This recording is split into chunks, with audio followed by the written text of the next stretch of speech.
부디의 야매주역 중택태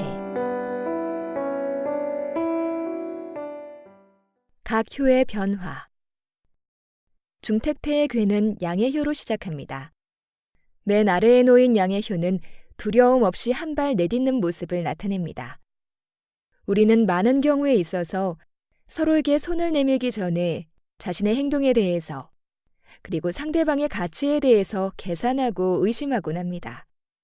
그렇지만 가장 아래에 있는 시작 지점에서 만나게 되는 이 양의 힘은 서로가 서로를 향하여 아무런 사심 없이 순수하게 손길을 내밀어주고 있습니다. 가끔은 복잡하게 생각하지 않고 의심 없이 순수한 호의만으로 행동해보는 것은 어떨까요? 두 번째 효도 양의 효가 계속됩니다. 순수한 호의라는 것은 단순히 일방적으로 주기만 하는 것으로 끝나지 않습니다. 상대방이 보여주는 호의를 받으면서도 역시 그 도움의 손길 뒤에 엮여 있을지 모르는 수많은 조건과 내가 미처 파악하지 못하는 의도가 숨어 있을지 모른다는 의심을 하게 되곤 합니다.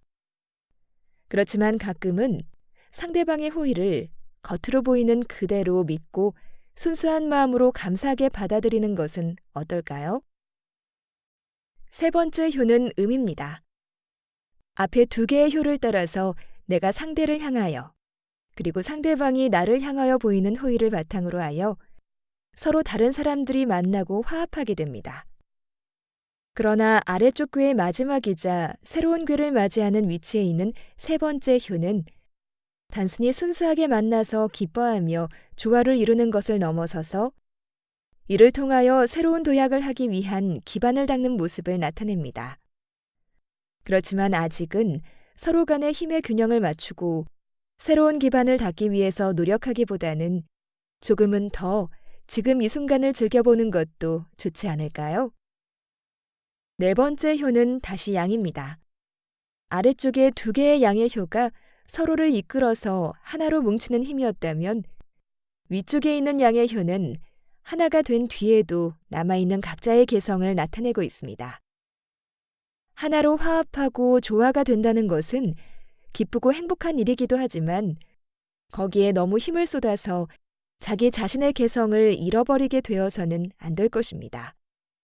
함께 한다는 이유만으로 나의 모든 것을 맡겨버리기보다는 옳은 것과 옳지 않은 것을 구별할 줄 아는 눈을 가지고 내가 해야 할 것과 하지 말아야 할 것을 명확하게 구분하여 맺고 끊을 수 있어야 합니다. 다섯 번째 효도 양입니다. 네 번째 위치에 놓여 있는 양의 효가 자신의 개성을 잃는 것을 조심하라고 말하고 있다면 그 다음에 놓여 있는 양의 효는 그와 반대의 관점에서 자기 생각을 남에게 강요하는 것을 조심하라고 말해주고 있습니다. 위쪽의 가운데에 놓여 있는 양의 효는 어느새 자신도 모르게 일의 중심에 서게 되곤 합니다. 그렇지만 그렇다고 해서 자신이 다른 모든 사람을 제어하고 관리해야 할 필요는 없습니다. 내 주변 상황과 주위 사람들을 멋대로 판단하는 대신에 내가 발견하지 못하고 해결하지 못하는 것을 다른 사람이 채워줄 수 있음을 믿어야 합니다. 마지막 효는 다시 음입니다. 서로 다른 양의 힘에 균형을 부여해주는 음의 효가 마지막 위치에 놓여 있습니다. 그런데 이렇게 균형과 조화를 이룸으로써 행복과 안정을 얻을 수는 있지만 그러한 상태를 계속해서 유지하는 것이 옳은가에 대해서 한 번 더 생각해 보게 됩니다.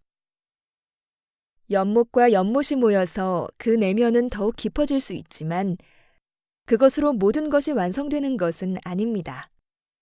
깊은 저수지의 물은 그곳에서 멈추지 않고 흘러넘쳐 주변의 생명을 자라나게 하여야 진정으로 맡은 임무를 다하는 것이 될 것입니다. 이제 새로운 시작을 위한 준비를 할 때입니다.